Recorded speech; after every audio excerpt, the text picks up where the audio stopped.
Good morning, children. Today we are going to learn converting a common fraction into a decimal fraction. व्यवहारी अपूर्णांकाचे दशांश अपूर्णांकात रूपांतर करणे. आता इथे बघा, पहिली संख्या आहे 723/10. जेव्हा इथे एकच शून्य असतो त्यावेळेला मग ही क्रिया कशी करायची ते आपण बघूया. एक शून्य असेल तर न्यूमरेटरच्या जागी ज्या संख्या असतात त्या संख्येला एक संख्या सोडून आपण दशांश चिन्ह द्यायचं असतं. मग ही संख्या आपण कशी करणार, इथे एकच झिरो आहे म्हणून एक संख्या सोडून म्हणजे 3च्या आधी आपण दशांश चिन्ह द्यायचं आहे. मग काय येणार संख्या 72.3. कळलं. आता इथे बघा 51250/100. मग इथे किती झिरो आहेत, 2 झिरो आहेत. मग किती संख्या आपण न्यूमरेटरच्या किती संख्या मागे जायचं, 2 संख्या मागे जाऊन आपण पॉईंट द्यायचं. मग काय येणार इथे 512.50. कळलं. आता इथे तिसरं बघा 5138/1000. मग आता इथे किती झिरो आहेत, 3 झिरो आहेत. मग किती संख्या मागे जायचं आपण, 3 संख्या. मग इथे काय येणार 5.138.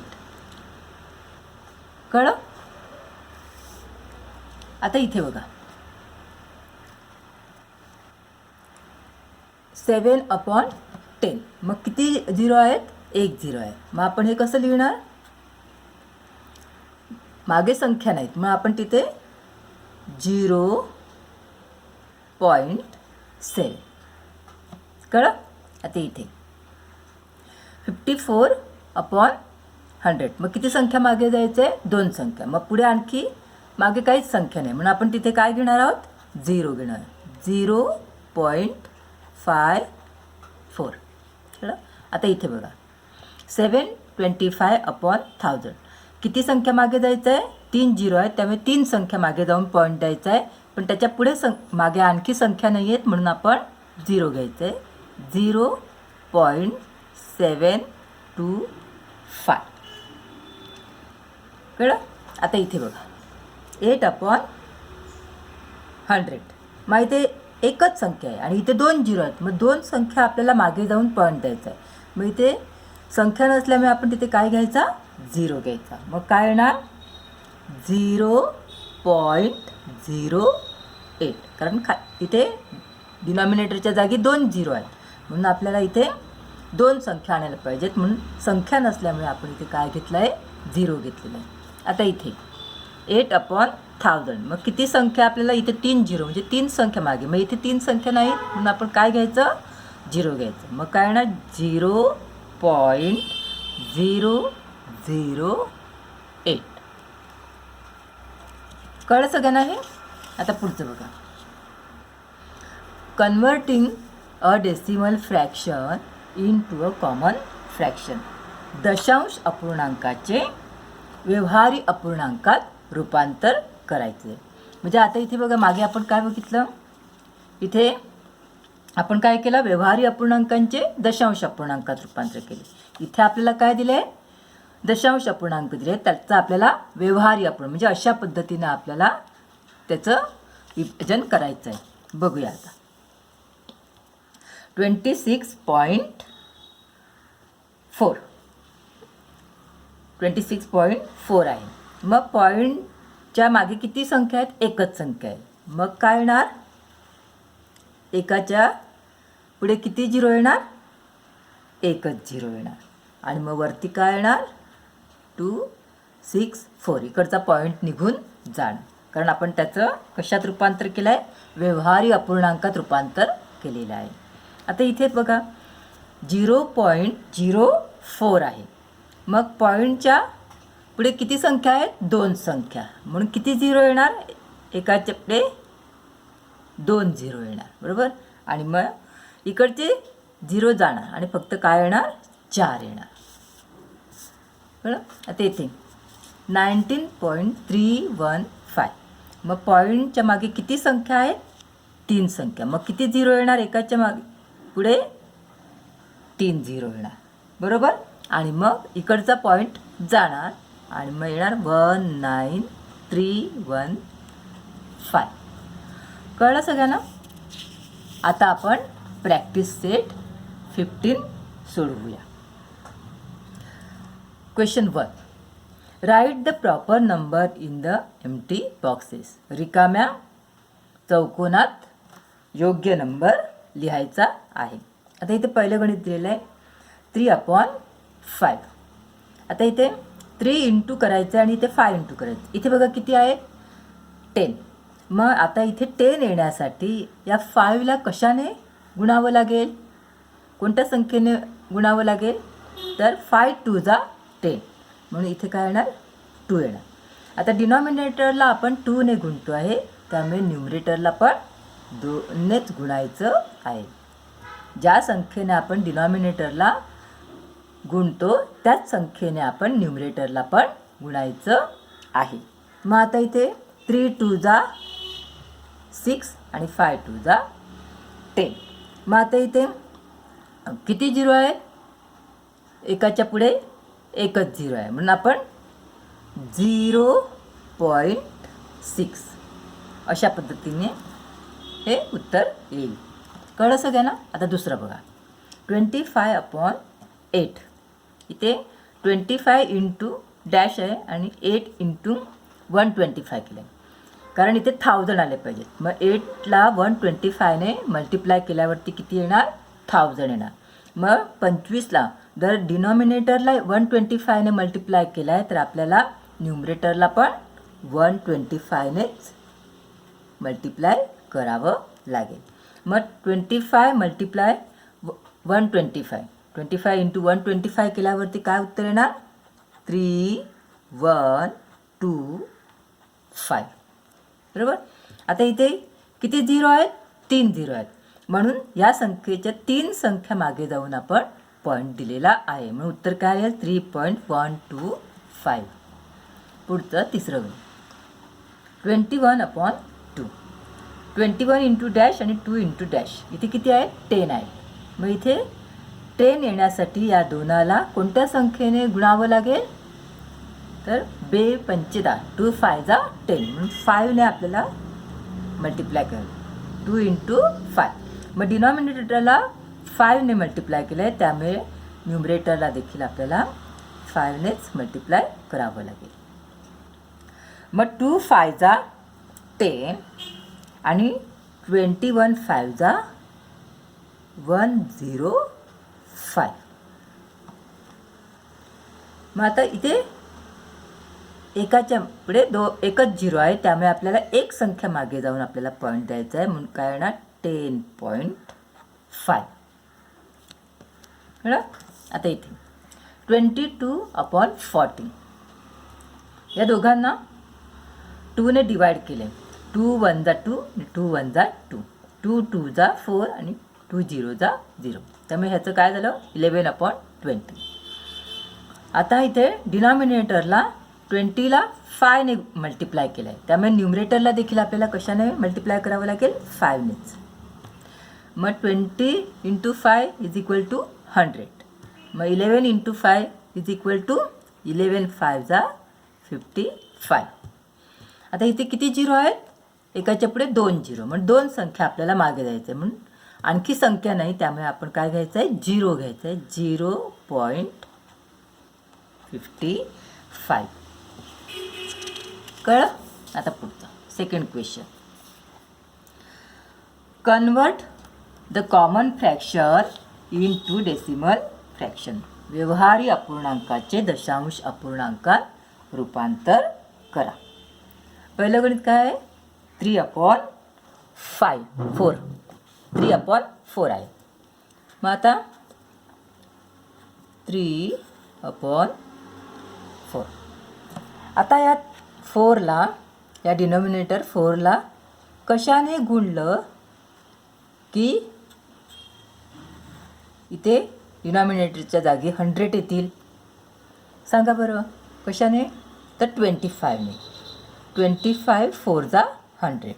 मग इथे डिनॉमिनेटरला 25ने मल्टिप्लाय केलं तर इथे न्यूमरेटरला देखील आपल्याला 25नेच गुणावं लागेल. मग 25 3 जा 75. आता इथे किती झिरो आहेत? 2 झिरो आहेत. त्यामुळे आपल्याला किती संख्या मागे जावं लागेल? 2 संख्या. मग इथे आणखी पुढे संख्या नसल्यामुळे आपण काय करणार? झिरो घेणार. मग काय होणार? 0.75. कळलं? सेकंड 4/5. 4 into 5 into. आता इथे आपल्याला डिनॉमिनेटर 10 आणायचं आहे. मग 5ला कोणत्या संख्येने मल्टिप्लाय केले की 10 येतील? तर 2ने. 5 2 जा 10. मग डिनॉमिनेटरला 2ने मल्टिप्लाय केलं तर न्यूमरेटरला देखील 2नेच करायचं. 4 2 जा 8. मग आता किती झिरो आहेत? 1. त्यामुळे 1 एक संख्या मागे जाऊन पॉईंट द्यायचं आहे. मग 0.8. कळलं? पुढे 9/8.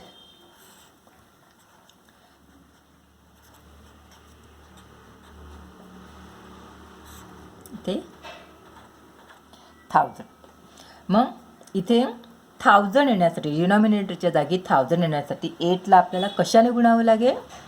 तर 125ने. 125 8 जा 1000. मग इथे देखील 125ने मल्टिप्लाय करावं लागेल. मग इथे 9ला 125ने मल्टिप्लाय केल्यावरती उत्तर येतं 1125. आता इथे किती झिरो आहेत? 3 झिरो. म्हणून 3 संख्या मागे जाऊन आपल्याला पॉईंट द्यायचं आहे. त्यामुळे काय ना 1.125. आता इथे 17/20.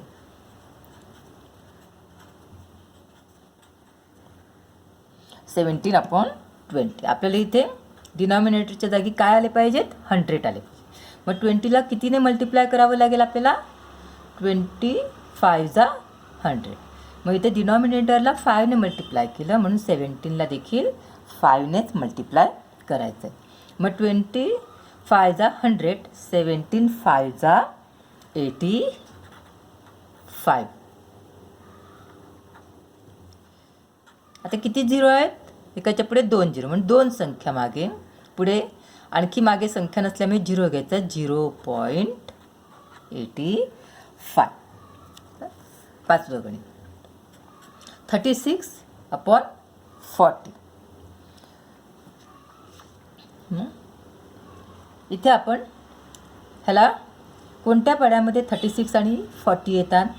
तर 4च्या पाड्यामध्ये. मग 4 4 10 जा 40 आणि 4 9 जा 36. आता आपल्याला इथे किती आले पाहिजेत? 100. मग 10 10 जा 100. मग इथे पण न्यूमरेटरला पण 10. इथे 9 10 जा 90. इथे 2 झिरो म्हणून 2 संख्या मागे. म्हणजे 0.90. कळलं? आता पुढे 7/25 इज इक्वल टू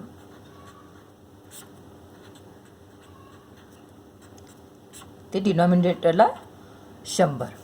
मग 25ला कशाने मल्टिप्लाय करावं लागेल? 4ने. मग न्यूमरेटरला देखील 4ने. 25 4 जा 100. मग 7 4 जा 28. किती झिरो आहेत? 2 झिरो. म्हणून 2 संख्या मागे म्हणून 0.28. इथे 19/200. 90/200.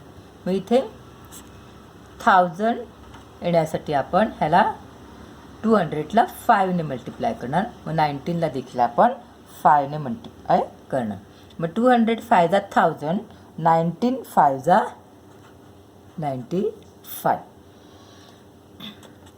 म्हणजे किती झिरो आहेत? 3 झिरो आहेत. मग इथे 3 संख्या आहेत का 2च संख्या आहेत? मग आपण मागे काय घ्यायचा? एक आणखी झिरो घ्यायचा. म्हणून काय ना 0.095. कळलं सगळ्यांना? आता third question. Convert the decimal fractions into common fractions. दशांश अपूर्णांकांचे व्यवहारी अपूर्णांकात रूपांतर करायचे आहे. म्हणजे आपल्याला ह्या पद्धतीने दिलेले आहेत ते आपल्याला ह्या पद्धतीने करायचे आहे. बघूया. या पद्धतीने दिलेले आहेत ते या पद्धतीने आपल्याला करायचे आहे. मग 27/5. मग किती संख्या नंतर पॉईंट आहे? एक संख्या. म्हणून एकाच्या पुढे किती झिरो येणार? 1 येणार आणि 27/5. कळलं सगळ्यांना? कारण एका संख्येनंतर पॉईंट म्हणून एकच झिरो. इथे दुसऱ्यामध्ये 0.007. मग किती संख्या आहेत? 3 संख्या. मग किती झिरो येणार?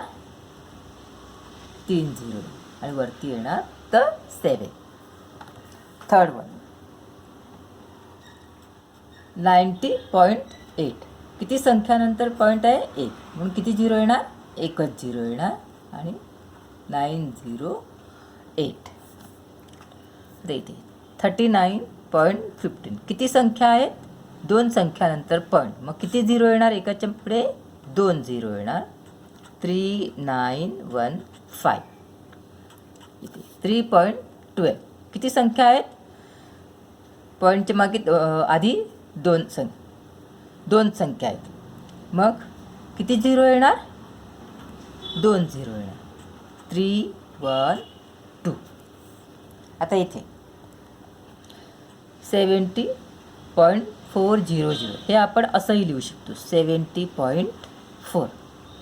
मग आता पॉईंटच्या मागे किती संख्या आहेत? एकच संख्या आहे. मग किती झिरो येणार? एकच झिरो येणार आणि वरती काय येणार? 704.